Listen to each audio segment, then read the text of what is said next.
வானப்பறவை வாழ நினைத்தால் வாசல் திறக்கும் வேடந்தாங்கள்.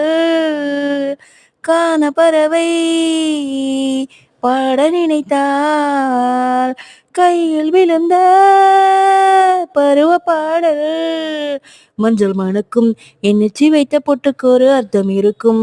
உன்னாலே மெல்ல சிரிக்கும் உன் முத்துணகை ரத்தினத்தை அள்ளி தெரிக்கும்.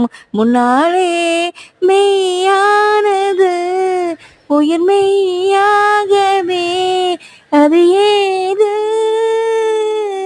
நீ பாதி நான் பாதி கண்ணே, அருகில் நீ இன்றி தூங்காது கண்ணே. நீ பாதி நான் பாதி கண்ணே, அருகில் நீ இன்றி